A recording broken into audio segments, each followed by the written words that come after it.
સ્વાગત છે મિત્રો આપણી યુટ્યુબ ચેનલ ઉપર તમારા બધા મિત્રો. આપ સૌ લોકો જાણો છો કે હિતેન કુમારે થોડા સમય પહેલા તેમના મૈયરેમાં મનોરંજન નથી લાગતું એ ફિલ્મને 25 વર્ષ પૂરા થયા હતા અને તેમને એનાઉન્સમેન્ટ કરી દીધું કે આ ફિલ્મને આપણે 25 વર્ષ પૂરા થયા છે તો હવે આપણે ફરી એકવાર સિનેમા ઘરોની અંદર આને આ ફિલ્મને રી-રિલીઝ કરીશું. તો જી હા મિત્રો, આ ફિલ્મની રી-રિલીઝ ની તારીખ આવી ગઈ છે કે કઈ તારીખે આ ફિલ્મ પાછું આપણે લોકોને સિનેમા ઘરોની અંદર આપણે લોકોને જોવા મળવાનું છે. મિત્રો હિતેન કુમારનું ફિલ્મ મૈયારીમાં મનોરંજન નથી લાગતું તેના રી-રિલીઝ ને તો આ ફિલ્મ આપણા લોકોને મલ્ટીપ્લેક્સ સિનેમા ઘરોની અંદર જોવા મળવાનું છે અને આનંદીબેન ત્રિપાઠી અને હિતેન કુમાર બંને એક સાથે આપણા લોકોને મૈયારીમાં મનોરંજન નથી લાગતું એ પોસ્ટર સાથે આ બંને એક્ટરો એક સાથે જોવા મળ્યા હતા. થોડા સમય પહેલા તેમને ઇન્સ્ટાગ્રામ ને અંદર રીલ્સ પણ અપલોડ કરી હતી અને આ બંને એક્ટરો એક સાથે મૈયારીમાં મનોરંજન નથી લાગતું તેના પોસ્ટર સાથે આપણા લોકોને જોવા મળ્યા હતા. કરીને મિત્રો હિતેન કુમારના મૈયારીમાં મનોરંજન નથી લાગતું આ ફિલ્મને આપ સૌ લોકો જાણો છો કે આ ફિલ્મને 25 વર્ષ પૂરા થયા હતા ત્યારે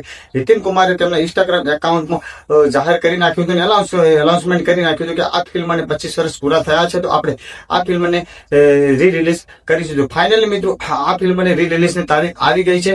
તો મિત્રો વાત કરીએ 5 સપ્ટેમ્બર 2025 ની અંદર આ ફિલ્મ મલ્ટીપ્લેક્સ સિનેમા ઘરોની અંદર આપણા લોકોને જોવા મળવાનું છે. જી હા મિત્રો, ફરી એકવાર આનંદીબેન ત્રિપાઠી અને હિતેન કુમાર બંને એક સાથે આપણા લોકોને નવા રંગરૂપ સાથે આપણે લોકોને સિનેમા ઘરોની અંદર જોવા મળવાના છે. તો આ ફિલ્મો કેટલા લોકો જોવા જવાના છે અને કેટલા લોકો નથી જોવા જવાના મિત્રો મને કોમેન્ટ કરીને જરૂર બતાવજો અને અમારી માહિતી કેવી લાગી એ પણ મિત્રો મને કોમેન્ટ કરીને જરૂર બતાવજો.